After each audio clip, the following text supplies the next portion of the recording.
Well, what do you think the Super Bowl of equestrian competitions looks like? It's coming to the Charlotte region, and just 6 years ago, the location was a bankrupt golf course. Today, it's poised to bring 500,000 people to the Tar Heel State.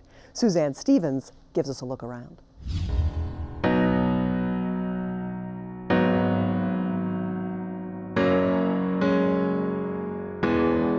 Who would have thought these nimble, four-legged creatures could make the majestic North Carolina mountains an even more spectacular place to visit? This is the brand new Tryon International Equestrian Center. 1,000 riders from 70 countries will bring 1,500 horses here to compete in the World Equestrian Games. It will put this area on the world map. Indeed, this is a place that we felt could always host the World Equestrian Games. We had no idea the opportunity would come so quickly. The Games were scheduled for 2018 in Vermont, Canada.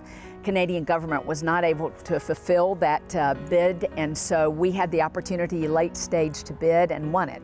Sharon Decker is the center's chief operating officer. The opportunity came for us to bid. We were well into construction, well into operation here, and we said, let's go for it. The center is vast, the scenery is stunning, and the facilities are state-of-the-art. There's a Jumbotron, there are 13 rings, polo fields, a polo school, 7 barns, spectator pavilions, and scientifically high-tech footing tracks to pamper the horses. This is the only place in the world that can host all 8 equestrian sports disciplines at the same time. Darling, just hold me. Katie Abrahamson is an athlete from Kentucky with 5 horses. She competes here in elite shows. She spends 3 weeks here while she's showing and training. We caught up with her outside of the ring in one of the stalls she pays for in one of the barns. She says the center is the Disneyland of the horse world. The stalls are gorgeous and they have the fans, and it's just that, you know, that southern mentality. Everyone's so nice, and I love it here. We rent a house just down the road, and it's in the mountains, so it's just a change of scenery. Soon, everyone will see the same scenery. This is the vista NBC and the Olympics Channel will broadcast to the rest of the world during the Games. So the Games will come and go, but this beautiful, huge, and expensive facility will still be here. What happens then? The vision here is a year-round resort. So we will have close to 40 weeks of competition next year. So the Games for us is a tremendous opportunity to get on the international stage very early in the tenure of this resort. But it's one stop in the process. This is, in fact, a horse-themed resort. There are 10 bars and restaurants, including a sushi place. You don't see that at many horse shows. There's a general store, an art gallery, boutiques for shopping. You can rent cottages. This is the foundation for a high-rise hotel. And everywhere you look, there are horsey details. The center sits just outside the tiny town of Tryon.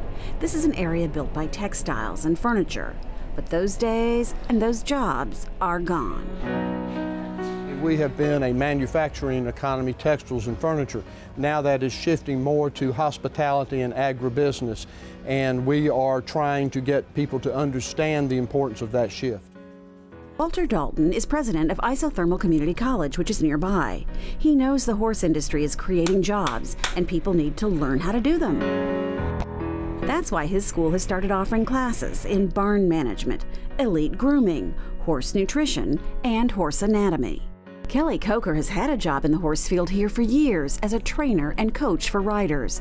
His client base has exploded. My business was Greenville, Spartanburg community, solely. A little bit from here and there, but mostly that area.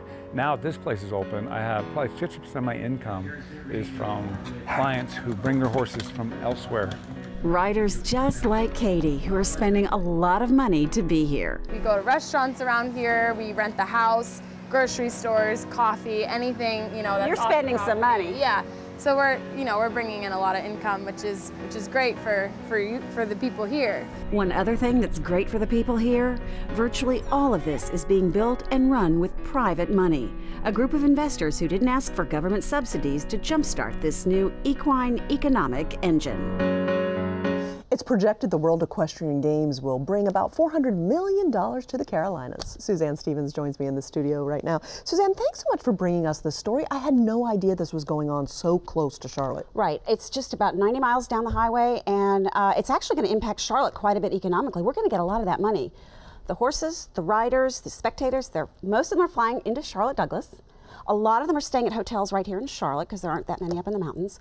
A lot of the construction contracts went to Charlotte companies, and some suppliers year-round are going to get the business. There was the sushi guy in my story. He gets all of his seafood from a supplier here in Charlotte. So we're getting a lot of money off of those games. Now, is the center sustainable after the event is over? What happens then? That's a good question, because you hear what happens like to World's Fair sites and things like that. It actually is.